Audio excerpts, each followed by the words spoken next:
What's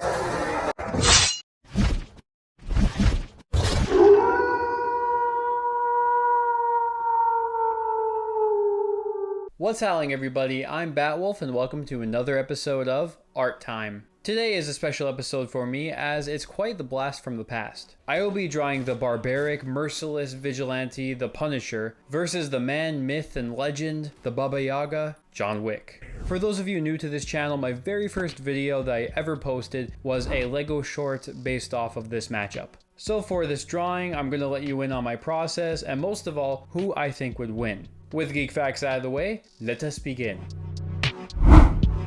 There was plenty of different ways that this drawing and this fight could really go. I could have drawn them firing their weapons in some sort of melee fight or hand-to-hand combat. I decided to meet things in the middle with a little skirmish over a firearm. Though you can't go wrong with plenty of the very stylish suits that John Wick has, I went with his all-black look, as it's my personal favorite. And I did my best to make this drawing look like everyone's favorite famous person, Keanu Reeves.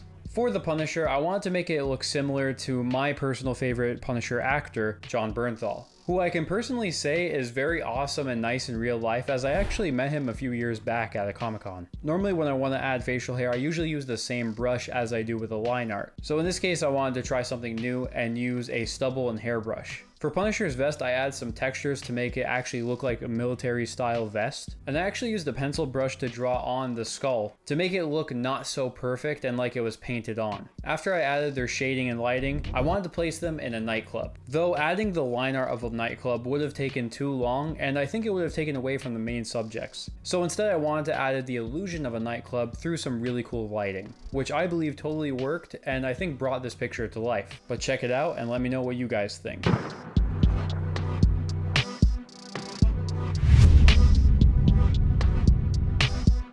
So this is our drawing. I love this matchup and I hope you guys think I did it justice. These two are incredibly skilled and deadly characters, and I could see both walking away as the victor. If we are referring to the MCU Punisher for this battle, I think John would easily take the fight with his perseverance, speed, and his Russian style wrestling. However, the primary Punisher that we're going to be using is going to be the comic book version. I do believe comic book Punisher would win because he's gone up against all the same type of threats that John Wick has, including ninjas and mercenaries, but he also faces off against superhumans, techno geniuses, and mutants on the regular. That's something that John Wick has never faced before. Not to mention that the Punisher has endured and walked away from some crazy types of damage. Damage that I don't think John Wick would be able to survive. Simply put, John Wick isn't something that the Punisher hasn't seen before, and I think he would absolutely win this fight. Thanks for watching. If you like this video and you want to see more, please let me know what type of videos you'd like to see as a segment on Art Time, and subscribe to see what we have cooking up on the Batwolf Enterprises channel. See you next time, and this is Batwolf, howling out. Bang.